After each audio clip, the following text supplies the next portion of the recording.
संजीव का अभिवादन स्वीकार करें। उम्मीद है आप जहां भी होंगे स्वस्थ होंगे, मस्त होंगे, अपने काम में व्यस्त होंगे। रहना भी चाहिए, लेकिन अगर थोड़ा सा वक्त मिले तो कुछ जानकारी भी देश और समाज के बारे में रखना चाहिए। ये भी हमारा कर्तव्य है, धर्म भी है। यही आपको मैं बता रहा हूं एक ऐसी संस्था के बारे में जिसके बारे में सुना तो आपने बहुत होगा, लेकिन उसकी ताकत का अंदाजा आपको नहीं होगा। उस संस्था के पास सेना और रेलवे के बाद, सेना और रेलवे के बाद अगर सबसे ज्यादा जमीन है तो उसी धार्मिक संस्था के पास। और सबसे बड़ी बात कि उसका कोई कुछ कर नहीं सकता। कोर्ट भी आपको उसी के पास ट्रिब्यूनल में भेजेगी कि उस संस्था की अनुकंपा के आधार पर शायद वो आपकी जमीन मिल जाए। साउथ में, साउथ मतलब साउथ इंडिया में पूरे 8 के 8 गांव उस संस्था के हैं। एक किसान को जमीन बेचनी पड़ी शादी में। किसान जब गया तहसील तो वहां पता लगा कि ये तो आपकी संपत्ति ही नहीं है, ये जिसकी संपत्ति है वो चाहेगा तब आप बेचेंगे। पता लगा कि ये संपत्ति किसी को वापस नहीं दी जा सकती। एक बार वो संपत्ति उसके पास चली गई उस संस्था में, फिर वो वापस नहीं दी जा सकती। इस संस्था को इतनी ताकत दी गई है सरकार द्वारा, संविधान द्वारा, कि आप मान नहीं सकते।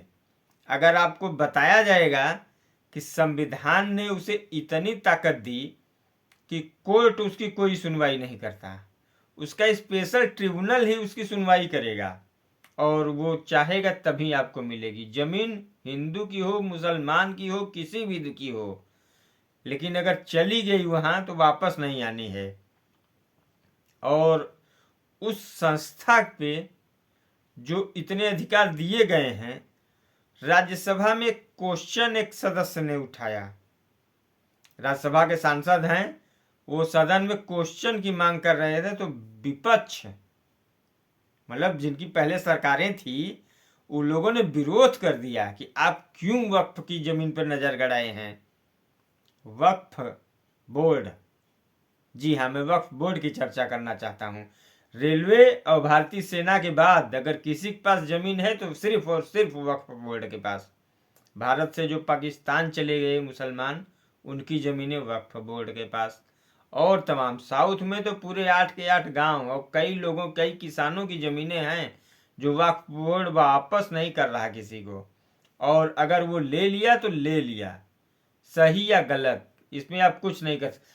तो अगर अब की सरकार उस पर चर्चा कराना चाहती है, लोगों की राय लेना चाहती है, लोगों के नुमाइंदों सांसदों की राय लेना चाहती है, तो इसमें लोगों को बहुत दिक्कत हो रही है।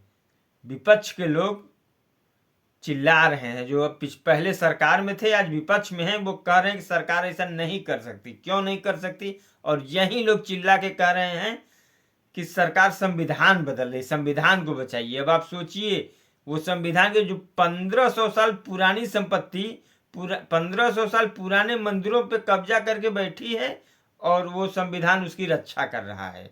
ऐसे संविधान को बदलना चाहिए कि नहीं, उसमें संशोधन होना चाहिए कि नहीं, ये आप हमें बता सकते हैं। और इस पे विचार आगे भी चर्चा होती रहेगी। जय हिंद साथियों।